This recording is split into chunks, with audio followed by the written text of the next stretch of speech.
In Dwarf Fortress, there are higher powers and greater evils than many dwarves will ever encounter.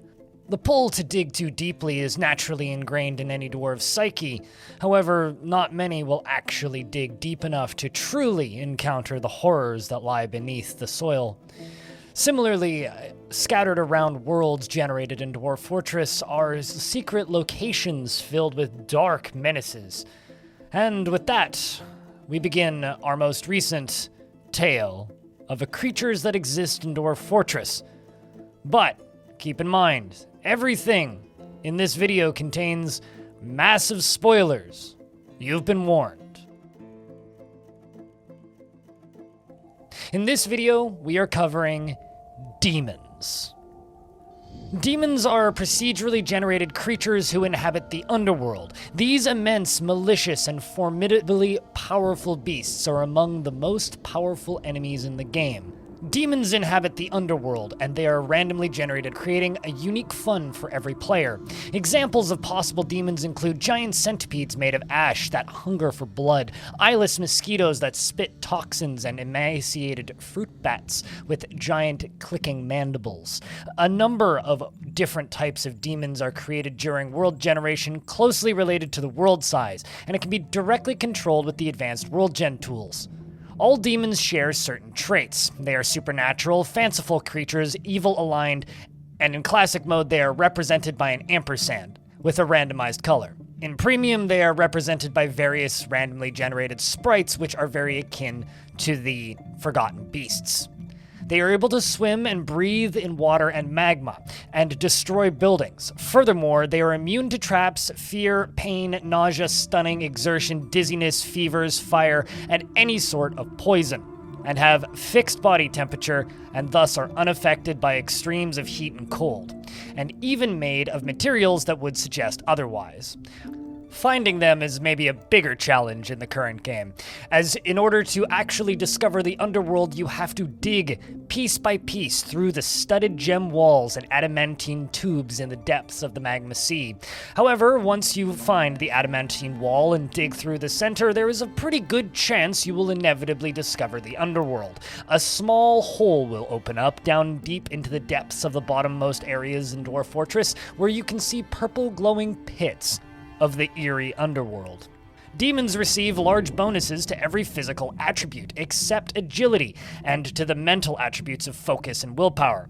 Also analytical ability, memory, and linguistic ability, and social awareness, but those are less relevant to when you're being ripped to pieces by them.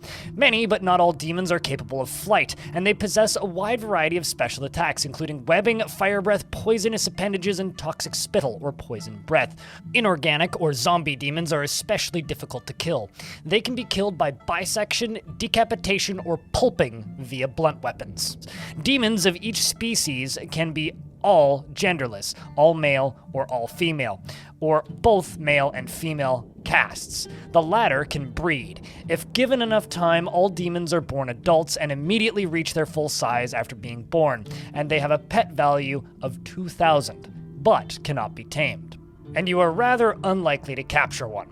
Due to their somewhat spoilery nature, new players are unlikely to know that they exist, creating much surprise when they inevitably dig too deep. Veteran Dwarf Fortress players tend to hide the existence of demons by giving them nicknames, most famously being the Hidden Fun Stuff and Clowns, with Underworld being their circus, and unique demons, by extension, are usually referred to as ringleaders. Some dwarves may like a specific species of demons for their horrifying features and rhythmic undulations. Since demons are kind of a boss creature in Dwarf Fortress, some great tales have spawned from them. I'm going to attach a little snippet of a video that I uploaded several years ago about a demon named Bobbitt, who was quite smelly, as they were a skunk demon.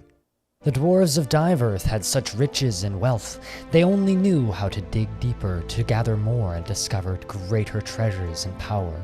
In doing so, they unlocked something far darker than they'd ever imagined.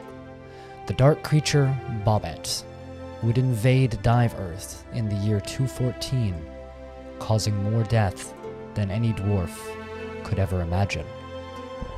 Bobbitt dredged ditches to dark tragedies was a skunk monster.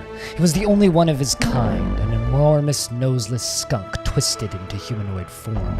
It belches and croaks, and beware its deadly blood. Bobbitt was associated with misery and its foul stench.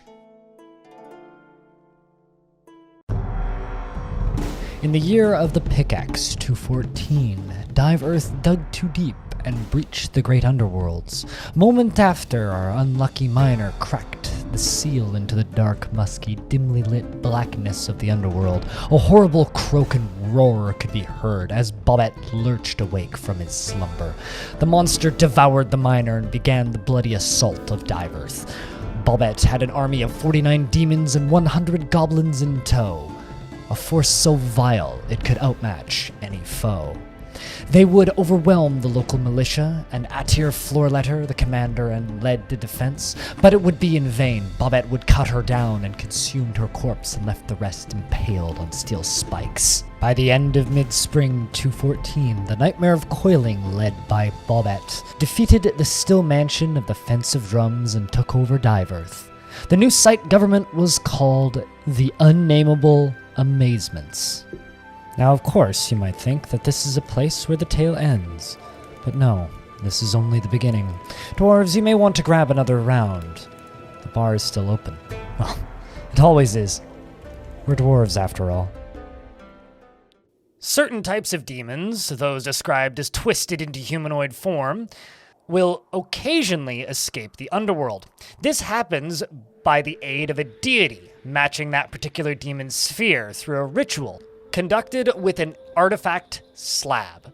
Once they are in the mortal world, they will gain rule over a goblin civilization. Each goblin faction in the world will be led by a unique demon, and attempting to create a world without demons in it through advanced world generation will lead to goblins being locked away in the underworld until a dwarf civilization digs too deep. As noted in Legends mode, these demons will occasionally make journeys to the depths of the world and tame creatures that dwell in them, most specifically species that are exotic pets, going from giant rats to voracious cave crawlers to cave dragons, and presumably this is how Goblin Civilization gained access to these creatures and used them in sieges. Demons may also arise when a dwarven civilization digs too deep in world gen, and these dwarves have the chance to fight them off, but most of the time the fortress will be taken over by goblins under a demonic ruler. Found within the goblins' dark fortresses are demonic spires made from Slade, whose lowermost levels directly lead to the underworld.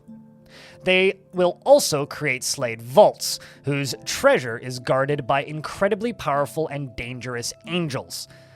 If you manage to fight off those freakishly strong beings, you can find the vault's center slab that contains the demon's true name. Learning this name allows your adventurer to either banish it back to the underworld or bind it to your servitude. Although, you will have a next to unkillable super soldier at your side if you opt for the latter. It's more of a bragging rights reward. If anything, getting past the angels already requires pretty much being a god among men. Escaped demons can also take over human civilizations by impersonating deities and having humans worship them, as with conventional lords. You can encounter them as normal in adventure mode, and they will be hostile to you, and will behave as any other member of the civilization they rule. They can also arrive as non-hostile diplomats from human civilizations in fortress mode, depending on the type of demon. This can be mildly amusing or advertently deadly to your fort or adventurer. In fortress mode, the goblin lawgiver demons may arrive as part of a goblin siege and are, most of the time, very dangerous. Demons can and will spread sphere-aligned evil sites they control. Nightmares or darkness demons will spread regions filled with boogeymen, and death demons will spread reanimating evil regions, and so on. Evil spreading can be reversed if the demon is slain or their site is conquered or razed through a raid. Despite their spheres, demons may also be granted abilities similar to those of necromancers. Death demons are able to create experiments and raise corpses and intelligent undead, though they do not raise corpses in World Gen because they would be hostile to the goblins they rule. Nightmare demons may also summon nightmares and boogeymen. Of all of the challenges facing the player, defeating a demon horde is probably the most difficult, unless you're using certain trap schemes. And even then, you will need to take special precautions. Containment is the simplest strategy for dealing with demons. A simple constructed wall will block any demon because of their building destroyer status. Demons cannot be contained via locked doors. However, indestructible artifact quality portals can stop them, as can some bridges, as building destroyers can only destroy objects on the same Z level. A floor grate or a forbidden hatch cover on a staircase will also block movement. It may be difficult to lure demons away from the artifact furniture, and it should the area need to be accessed to reset a trap.